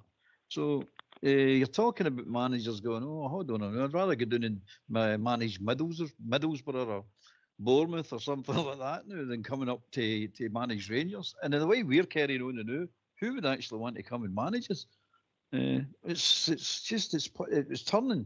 rapidly turning into a poison chalice if we're not careful. Because at the end of the day, it's a difficult job. And you're up. It sounds ridiculous, doesn't it? With one team you've got to compete with, one team, and it sounds a difficult job because there's a lot of factors in that. Well, beat every team in Scotland in the league. When I checked that last night, I was like, I'd be off actually. Yeah, you know, and then all of a sudden we've got ourselves in this pickle, mate, you know, which I can't grasp. Barry, and you come, mate. I say we've only got one team in Scotland that we need to beat, but there's always the SFA. You need to beat us early. But exactly. I mean, we always get linked with Derek McInnes just because of his Rangers links. It wouldn't be that. I mean, look at Kilmarnock. What are they doing? Why should we be linked to somebody like Derek McInnes? I mean, it's really what you've watched, you're supporting your full life and what we've been all about. It's like, a lot of people are saying we're accepted being second, but we're miles behind financially. So for me, it's like you can only do the job with the tools that you've got, and we just don't have the right tools at the moment. And I don't think the manager's, you know, at fault for that. I think there's a lot more behind the scenes that needs to be, you know, sorted. But I would say if they do get rid of him, they need to get somebody in, because we've still got a European run where we've got a good chance, believe it or not, even though we've just been turned over at the weekend there. But we've got a good chance. The draw's kind of favourable if we turn up. You could win. You could win one game and you're sitting in the quarter. One game, draw one and win one, you're sitting in the quarter-finals. Bizarre. Aye. Mental. But looking at the stats, I think we've had the hardest run. We've played most of the teams in the top, like the top of this league in Europe. We've played a lot of the harder teams. So I mean, there is something there. So there's something to hold on to with the manager and all these new young players. He's not had any money. He's not had any money to spend. What is Clermont culpable for then? What is his fault? I think sometimes he does need to take the blame for certain things. I think the injuries, you know, he shouldn't have said that was going to be sorted, because how was he to know that was going to be sorted? Too loyal. I think a lot of players now. I think a lot of players bottle it when they go to Rangers. The pressure, I really do. It's either for you or it's no. I mean, there's a lot of fans. You know what it's like when you go to Ibrox. There's a lot of fans that, you know, they just shout obscenities. I remember when we were a great team and I had a season ticket, and everybody was still shouting obscenities at Barry Ferguson, one of the best players we've ever had. So it's always going to happen with the fans. You'll never be happy, but I just think we're building something, so let it be built. And then once it's built and he's got no excuses, and if it's not working then aye, see you later, and we can move on, hopefully in a better place. Oh, I get what he's trying to build, and I get that he's trying to put the foundations in place and change the structure and understand. And I think there's some work done, decent stuff done. The squad's getting younger. Because they're younger, you'll get potentially more value in them. We've got a guy that's turned into an entertainer, who, by the way, I think has been stinking the last 3 games. Ziggerman, if I'm honest, Albert. Oh, definitely, mate. Young player up and down. Aye. So I get all that argument, but the manager's got to be culpable for something. And when do you take up a task about the lack of results against teams that we should be beating, Robert? Only he'll answer that question. But I think we all know the way he does his media now. He's not going to come out and say this is on me. I'm not saying, but when do you? No, I'm not expecting. And I think that sometimes some of the things are unfair in him. It's his second language, and he's quite a dour character, and a lot of it's thing. I don't think he comes through the best in the interviews. But when is he culpable? When is he culpable when they can't beat Motherwell home when we're going for the league? When is he culpable when we're a different squad of players? When is he culpable when we go against Dundee away when it was equally as bad performance as the Queen's Park one? When is he culpable when we can't beat St Mirren when we need to beat them? And Boxing Day, we're trying to get a bit of momentum. We're 2-0 up against Hibs. Yeah, I know there's individual errors, players make mistakes. When is he culpable when we're struggling in all these games? When? I'll be honest, mate, I don't know. because again, for me, even some of the games you named off there, for me, a lot of it still comes down to the players as well, the mentality, the way he sets up a team 6 days a week. When they cross that white line, it's down to them to go and deliver. The manager will get the finger pointed at tactics and team selection, but the players have got to go and do their job, and if they're not doing it, then they become accountable. But even now, and we've seen before, other players, they don't come out and say, I played terrible there. They're just going to say it's unacceptable, we'll learn from it. But it's the same players that don't seem to learn, and they're the ones that are still at the club.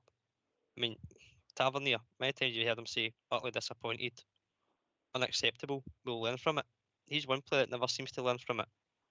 These young players, these are new challenges for them, and they're going to find it one way or other at our club that this can happen, and it's how you come back out of this rut, how you come back from this defeat. That's down to a player, not for me, not a manager. Yes, he can manage them and tell them all the instructions, but it's down to them to go and deliver. And Sunday, they didn't do that, so they need to look at themselves as well, not just the manager. The trouble is, I don't think modern football players, there's no penalty for them. They don't go in the team, they don't care, Albert. It's mental, isn't it? I mean, it appears that way anyway.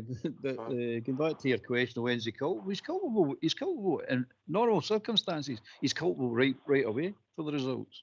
But this is not normal circumstances. So I would say, I would call him culpable totally. He's always going to be culpable to a degree, but totally culpable when he doesn't have to bring a left back on as a left winger.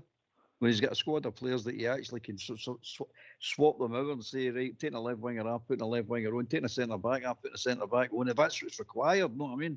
Instead of going, well, I'll take my right back, put him at centre half, I'll take my second right back, my third choice right back, and play him centre. All that nonsense has got to be taken into consideration. When he's got a squad of players, mate, that you say, right, there is no excuses now, and we're not there yet, mate.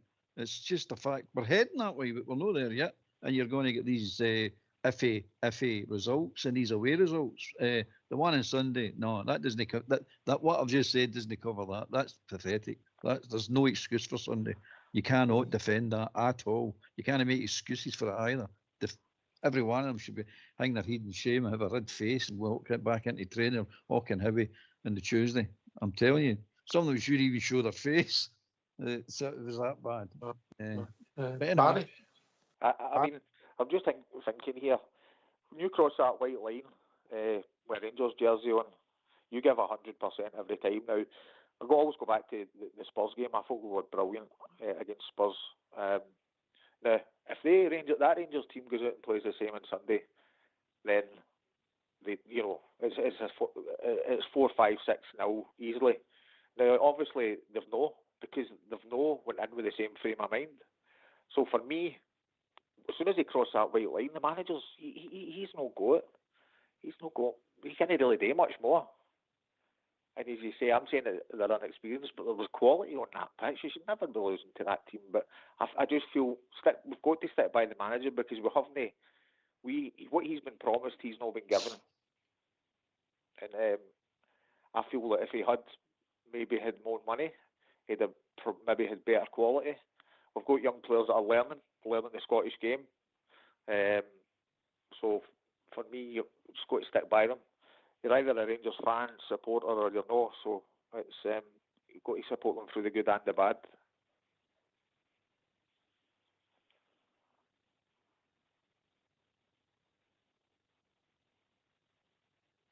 I get that people have to support and how you deal with it, you're right.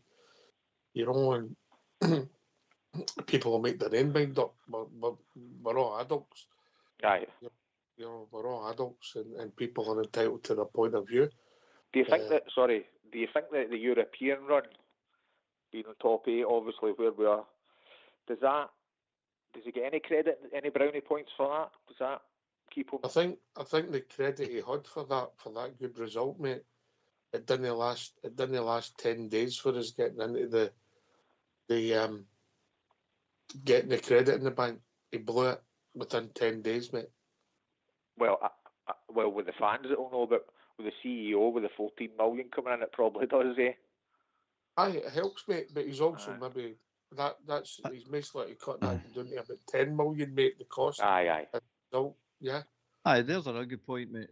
That's a good point that Barry's making there, because I heard people the other night there saying that we're concentrating too much in Europe and we need to concentrate more on the domestic game. Might be true, might not be true. But one thing you need to understand, that one round that we're going to play in Europe, it covers even if we went on and win the Scottish Cup, mate. Aye. Think it that way. So we've got to keep on concentrating in Europe. We can't let that slip. We've got to do as much as we can in Europe. And if we do better in Europe than the domestic at the moment, so be it. That's just the way it's going to be. We'd rather do both. Let's be honest. We'd rather do both.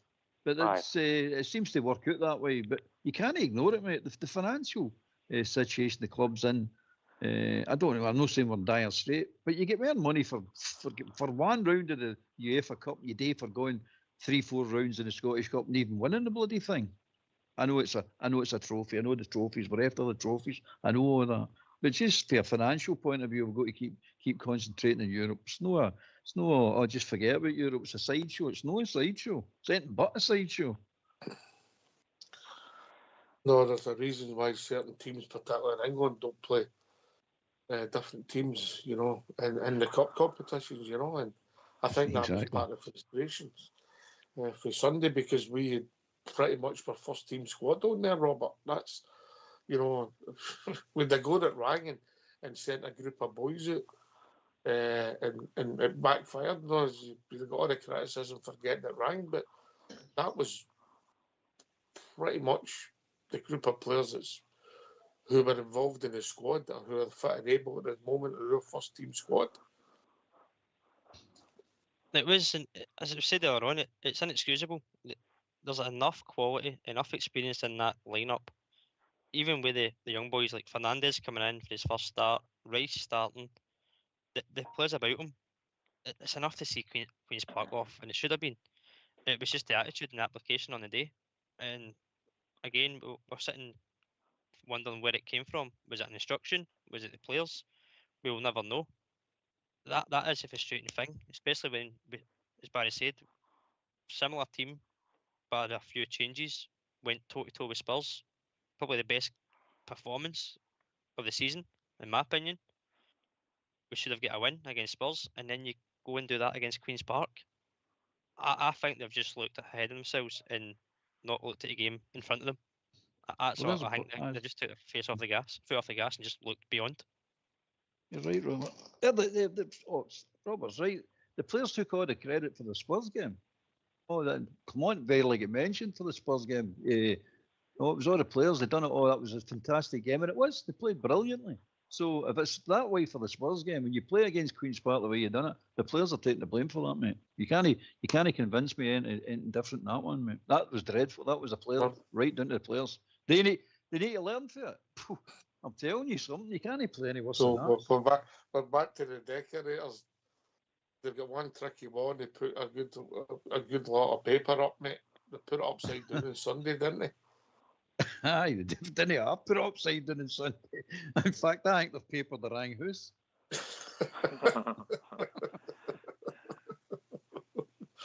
I've done that before. Aye, but listen, you know, I get your thing about when you have time to reflect and people are going to calm their heads. I understand all that. I don't know how this chasm's going to get healed, mate. Well, he done a flipping comment. He done a flipping comment and says, when Edgar says to him, how do you get this repaired? He says, winning games. And he's not been flippant, mate. He means what he's saying. The only way you're out of this is winning games. You've said it yourself, results and all that. So if he starts winning games, we're all on about if he gets beat against Hearts, what happens if he wins against Hearts? What happens if he wins against Kilmarnock? What happens if he beats Celtic? What happens if we keep winning games now? That's what he's trying to tell, and he's going to be telling the players the same thing. The only one way out of this, you need to start winning these games. Don't come in with excuses. Don't come back, tell me you're tired. I'm not interested. You need to go out and win these games. It's as simple as that, mate. And he wasn't being flippant. I know David Edgar came out, who I like a lot, by the way. I'm not getting it, David Edgar. But at the end of the day, he wasn't being flippant. He was just telling you the facts. That's how you get out of it. That's how any manager gets out of it. It's not just him. Any manager. Win games, mate. Simple. Aye. 13 league games and 2 European games, you know. It's going to be interesting, but I don't. He's somebody swayed me. Good, fair play. He's maybe seen more positives than I've seen, you know. Barry? Aye, I mean, I'm 100% for the manager. I mean, even looking more into it, that team, it was almost identical team that was out against Queen's Park on Sunday. I mean, we nearly beat Spurs in the last minute, and we just lost to Man United in the last minute. So there's something there to build on. I just think the guys, of course, that line, and they've just thought, we'll just turn this team over. The way they were shooting, it was just like, you know, over the bar. It was terrible. It was really poor. It was really lazy for me. They expected just to turn up and win, and that's what happens. That's what happens, and hopefully they'll learn for it. But you can't. For me, the managers, I think we've got a good manager. I mean, he's proven. The last couple of managers we've had aren't they proven, and they've not gone to do much more since. And we don't want to be one of these teams. We've got a good history of managers. We don't want to be one these teams that are changing managers every year, because we'll get nowhere. We're just going to end up chasing every season. You'd be as well handing the title over every season if we're just going to rebuild every year. You've got to rebuild and completely rebuild. And as a manager did say, there's going to be times when, you know, it's not, all right, that was a bad one Sunday. But just before Sunday, everybody was talking about how great it is with Flanagan, man, and, you know, how this and how that, and we're top 8 in Europe. And then, all right, it's a bad result the weekend, but we go again. It's not a bad result, mate. Hibs at Eastern Road 3-each is a bad result. That was a catastrophic result, mate. Aye, but it's not, for me, it's not the be all and end all. I don't think that's I think there's enough in the bank to say that we're moving forward. The manager's not had the best of support, I don't think. So Barry, that result stands alone, Barry. That's bad. It's a funny old game, isn't it? But I mean, let's be serious. Leicester won the Premier League 10 years ago. I mean, it was a funny old game, and I seen the Kilmarnock turn Rangers over 3-0 at Ibrox, and we had World Cup players playing when we were going for 10 in a row. So I mean, there's better. Was that when Alan Johnson scored the hat-trick? We eventually signed him. But I mean, and the best managers in our history were in charge that day. So who was to blame then? When Kilmarnock beat us 3-0, I think Advocat was the manager, wasn't it? Aye. That was the beginning end for Advocat, yeah. Aye. We would have got 10 in a row, but you had some good players in our team, yeah. Yeah, I mean, but we didn't lose to Queen's Park, mate. But we didn't have the players. We don't have the players anywhere near what we had back then, you know. So I think we've got to be realistic, and we're building something. Unfortunately, we don't have the funds that they get, because obviously we're not allowed to play in the Champions League. SFA wouldn't allow that, so we have to do it ourselves the hard way, just the usual. Yeah, I mean, but when I looked at his record, and I spoke to Albert about it today, he said he cut off for this season, for last season. Right, I accept that. But there's not been a month this season when we've not had a bad result. And that worries me. Up and down, mate. Up and down. He did say it'll be up and down, it'll be rocky, a bumpy ride, this one. And it's turned out to be that way. Oh man. Real Madrid have just scored a third to beat Man City. I was taping that, mate. I wanted to watch it later, but thanks very much for that. Taping it? Aye. Showing his age here. Why you don't tape out the bill or that? Or his wedding. Aye. Oh no, that's well done, Albert. I used to have to tape Scott Sport for my dad when he was out refereeing at the weekends back in the day. And maybe he showed him the rules. Oh. Aye, well. I watched the game with him on Sunday. I told him I'm not watching any more games with him. He's bad luck. Aye. Listen, it's going to be interesting how this is panning out. And by the way, I'd doff my hat to the threes. I wish I had your optimism. Robert? Well, credit to yourself, Fox, as well. You're sticking to your guns. You've not seen enough improvement, and you can only see it in one way. I mean, that. Wait a minute. I need to come in with this. Old Davey just messaged me. And Albert, you said he was the smartest guy on the show last night. Yeah. He says your panel's on drunk socks. Tell him all the reason I said him is because I was eating Maltesers and he come into my mind. I'll need to find out who this guy is. I don't know, so that's my old man, right? Oh, David. Carry on, Robert.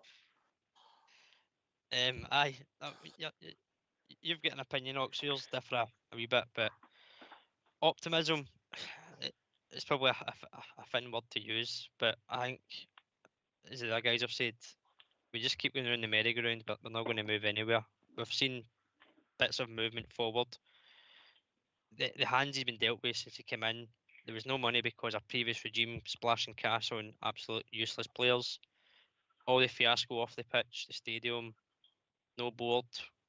He's not a great hand to deal with. He's then went and got us into the last 16 in the Europa League. That's a massive achievement on its own. Can you compare that with the loss at the weekend? The two stand out on different ends of the spectrum. But I think, as Barry said earlier, I think that European run that he's got and the potential favourable tie that we get in the last 16 is a trump that he'll use to try and show what he can do with this squad. But as you say, it's interesting times. It could be a result by game basis now for him, but I don't think the board are looking at that the way if you go at that, mate, I think even Albert would agree with me. If you're going for a game basis, you have to fire the trigger, mate. That's crazy, mate. Yeah. I just mean from now on until in the season, is it going to be a game basis from now, or is that how we're going to review the season, or is it a case of the board decide, right, we'll see what happens between now and the season, and we'll decide then? Because they don't seem to be ones that are going to act quick. Listen, they've got to. I don't care about acting quick or slow. I care about people acting right. Last word for your good self, Barry. Good call, mate. Good to hear from you. Yeah, no, as I say, I'll try and get on more often, but it's something I feel quite passionate about. I feel if you give them the bullet, we're going to end up new manager, new formation, wanting new players. Where's the money going to come from? All of a sudden, that's us further behind Celtic because we're starting again. We need to keep building. How do you know the new manager will come in and get a better tune out of these players? I mean, well, you convince me then. I mean, it's like, you can't. I mean, I think there's something to build on. That's what I say. But I've got a good European run. I mean, we've got to look at what's happened at the beginning of this season. We've had to get rid of a lot of players, get a lot of players in. They've had to cap the wages. When have you ever heard of that happen at Rangers in your whole lifetime? No, mine anyway. So cap the wages, which means you can't attract the player that you want. So young players developing, a bit risky. Egeman was a risk. He was told, this could go one way or the other with Egeman. He scored some good goals and stuff like that. But I mean, look, he's not a match winner when it comes to the crunch. So I think there's something to build on. We need to just try and win it as much as we can the rest of the season. See what money's there in the summer. And if he gets to strengthen, then that'll be another. We'll look at it at the beginning of the league again. And if you had a nightmare, then see you later. But I think that's the only answer for me just now. Let's enjoy our European run, because we've done well in Europe. Really have, especially with our new team. I might enjoy it once I'm able to eat again. Albert?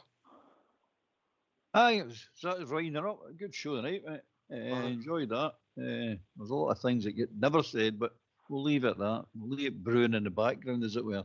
I enjoyed Robert, on with Robert, yourself, Terry, and Ox. Good callers tonight as well. So, onward and upward, mate. It's the only thing we can do. Just wipe ourselves down and go on with it. Listen, thanks to James from Tennessee, Nunca, who came in, who showed us all with articulation. Is that a word? Is that a word, Albert? That's a big lorry. Is it? All right, okay. Too big a word for you, Ox. Oh, definitely, mate. Definitely. Definitely. Thanks to Nunca for coming on. Thanks to Barry for joining us. Thanks to Old David for the live of the night. Thanks to Robert and Albert for doing the show. Fox and Old School Blue for doing the technicals. This has been Rangers Radio. We'll be back tomorrow night between 8 and 10 talking about all things Rangers. And he's no hiding. He's been busy. And he'll be on tomorrow night. Take it away, Old School Blue.